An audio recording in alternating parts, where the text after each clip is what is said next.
What is going on, chat, man? We are back, and today we are reacting to the media pushes LeBron as savior narrative, man.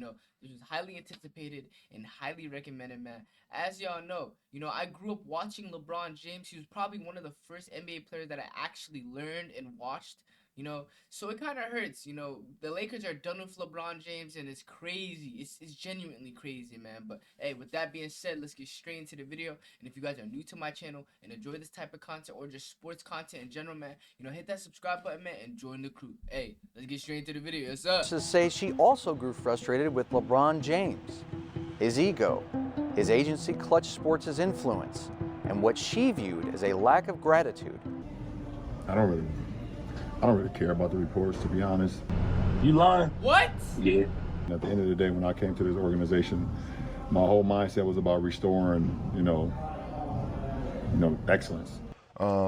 As far as him being the savior, he was the savior. The Lakers were absolutely in the desert until LeBron came back, and he absolutely was the savior of the franchise. Face it, you're a terrible Laker fans, how do y'all feel about that? A lot of people are saying LeBron was the savior of y'all team. Like, do you guys think he saved the day? He won you guys a championship, but do y'all think he saved the day? liar. Quite frankly, I don't really care about articles. I really don't. I don't care about stories. I don't care about podcasts and all that type of shit. Ironic. When looking at the past decade of NBA media coverage, the guy who's been the biggest snake oil salesman, biggest fraud in all of media isn't Skip Bayless, Stephen A. Smith, or even a Colin Cowherd. The biggest fraud by a country mile is indeed Nick Wright, a LeBron James stooge. As looking at Nick Wright day in and day out would defend LeBron James no matter what. 0-15 shooting, he'll defend yeah, we know about that. Nick Wright, he's always going to defend LeBron James, bruh. LeBron James. 15 turnovers, it wasn't his fault. LA loses by 70, it's a team game. Who else? James for the tie. It's not your fault. Bro! Looking, finds James, takes a pass, falling away, baseline shot, side on the backboard. Bro, that shot forever will haunt me because that was in the playoffs. That was actually, I think, to end the playoffs for the Lakers. It's not your fault. Love to inbound, finds James. James blocked by Iguodala. Ball loose, touched out of bounds by James. It's not your fault. Now, when it comes to Nick Wright's biggest MO, one of his biggest MOs, besides boosting up LeBron James, it's tearing down Michael Jordan. And looking at his media career, what's one narrative, one storyline he always goes to? Scottie Pippen saved Michael Jordan. End of story. Jordan prior to Scottie, he was a loser. This narrative is not true, and it's built on lies. And you might say, why is this relevant today? Well, it's quite simple. After a devastating ESPN article trashing Genie Bus as well as LeBron James, including Clutch Sports, a lot of LeBron fans are reeling and they're scrambling to shift the narrative and shift blame. And the one talking point they landed on is LeBron went to Los Angeles, he was the savior who put the franchise on his back and really did it by himself. LeBron had an outsized ego and didn't like the perception that LeBron saved the Lakers by signing there despite the struggles the Lakers went through after Kobe Bryant's retirement. He did. That is a floundering franchise that was saved. One, some people think that if you save something or someone, you might consider yourself a savior by LeBron James wanting to move to Los Angeles. I disagree. For LeBron fans pushing this savior narrative, it's a direct contradiction of their take on Michael Jordan with Scottie Pippen. As comparing these two narratives, LeBron quote-unquote saving the Lakers, what did they ignore? The 2019 season where LA missed the playoffs despite LeBron James activating playoff mode.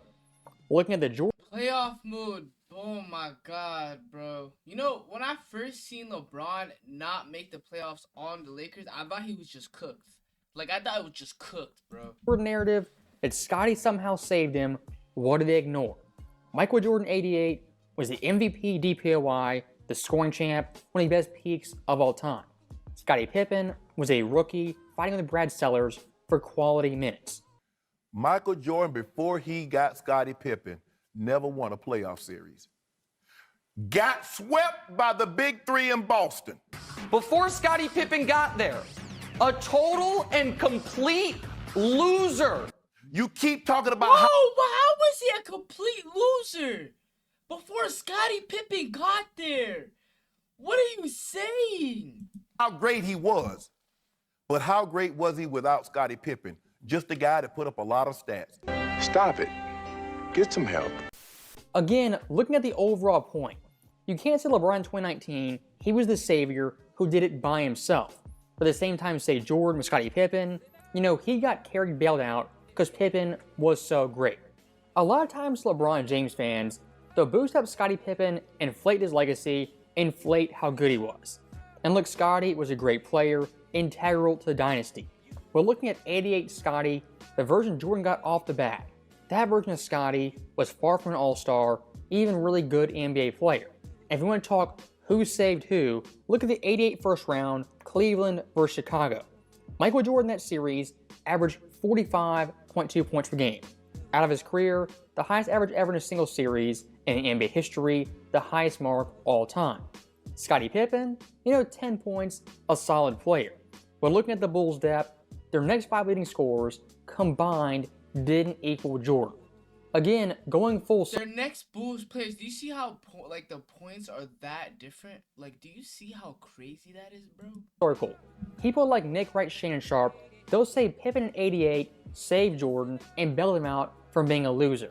But look at LeBron's side of things, what did they conveniently ignore in 2019? LeBron prior to Davis missing the postseason. Again, LeBron fans are never consistent, and their arguments are flimsy at best. And looking at 2020 Anthony Davis, the actual savior of LA, this kind of postseason was unreal, the best defender in basketball. And compared to LeBron James, these two offensively were neck and neck. I like that point. AD, top 5 player in the league. We're seeing him play at a high level to prove he's a top 5 player in the league. If he switched on to somebody, you just face guarded your guy and get ready to box out because, we're not helping him. Right. Don't need to help him. Wow, you don't need to help Anthony Davis. Okay. Y'all think that when he was on the Lakers, y'all think that he was like that? He was always injured, though, bro. If you try to take it to the rim, he's going to block it. Again, Butler turns the corner. The ability to recover. Yeah, look at that. Oh, nah. Okay.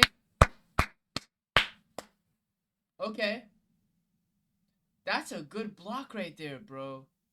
Anthony Davis in 2020 was just going crazy. He should have won DPOY that year. I think they gave it to Giannis, and he gave him MVP too. But literally, that was our defense. Yeah, we would just be super aggressive, and then when AD got on somebody, it's just let him guard him. Nah, bro. Are you serious? Bro?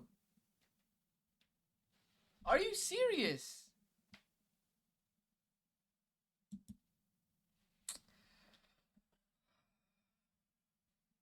It hurts, bro. As a LeBron fan, it hurts, bro.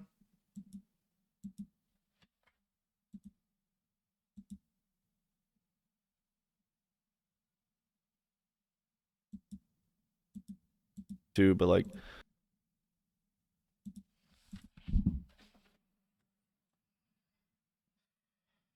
and he averaged 26, bro. You had a superstar.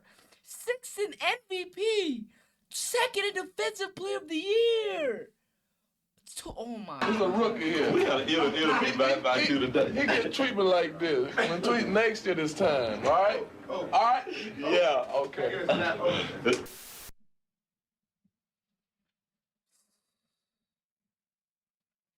And these were upcoming stars. These were upcoming stars, bro. These were literally upcoming stars that, were gonna go on the team and just blossom. But, they got traded. They had a whole young core for the Lakers, bro. You got Brandon Ingram. Brandon Ingram was playing good this season, too. Brett, look at this. This whole team is actually a good team. You have Caruso. Then you have Zubac. And Zubac's a good big man right now. Josh Hart's a good role player. Brook Lopez was actually good on the Bucks. Gary Payton is a good defender. Lonzo Ball's a good defender. Ingram's a good guard. Randall's a good guard. KCP's a good role player. Kuzma is actually a good role. Like, Kuzma's inconsistent, but he's a good role player, bro. This is crazy. I didn't know that they were this stacked at this time. I didn't know that. They could have won a championship actually like that. Yeah, wow, bro. Wow. Wow. That's just like, I don't know how to go about that. You can't go about it. You can't. Bro.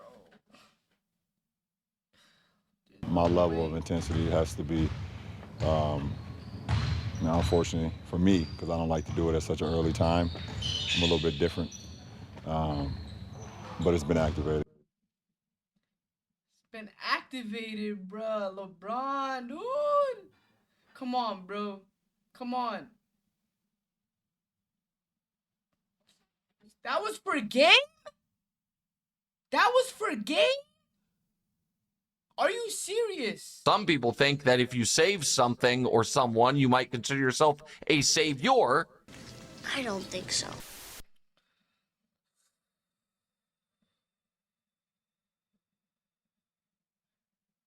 It just doesn't make sense to me, chat. It just doesn't make sense. You feel me? Like, there was defense that had to be played on this play, you know, and there just wasn't defense being played on this play. You know, like, growing up, I used to think LeBron was the best defender, bro. Like, one of the best. Especially because of that famous chase down block, chat. I was like, bro, LeBron gotta be the best defender. But, bro, I keep seeing clips of him not playing defense, and it actually hurts. It actually hurts, chat, man. And this is prime Derrick Rose, so I could understand why he didn't want to jump up in front of that, but, like, look at Kobe. Like, Kobe, you know, Kobe be trying, bro. Kobe be trying. Jordan, okay, a little standing dunk. I wouldn't expect a guard of that, you know, height to do a standing dunk too. It's just a whole different ball game, bro. It's a whole different type of ball game, bro. Y'all think that, you know, LeBron can even stand a chance with the narratives against Jordan too? Because that's an actual question that I got too, bro. Because we know that, you know, has Jordan ever got, like, this much excuses during his career? Like, no disrespect to, like, any NBA player or anything, but has he gotten excuses like this? Or has he had, like, a media team? Or has he had, like, the one thing that was this article, I believe, left out was that LeBron James was worth it. And that's what we really, really have to embrace here. No, I don't think I will.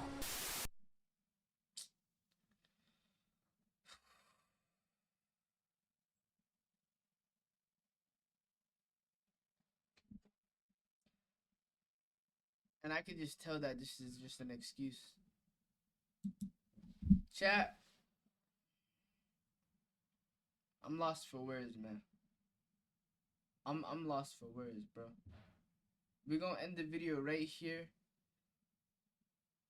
I'm just like, it's just shocking, bro. Because there's just a media team that, even if LeBron doesn't play good, it's like he's getting defended, bro. And then, coming from a person that's actually a fan of the game and, you know, that actually supports LeBron, it's like, bro, just chill with the excuses for once. Just chill. But hey, chat, y'all let me know down below what you guys think, and, you know, make sure to like, comment, subscribe, and I'll catch y'all next time. Yes, sir.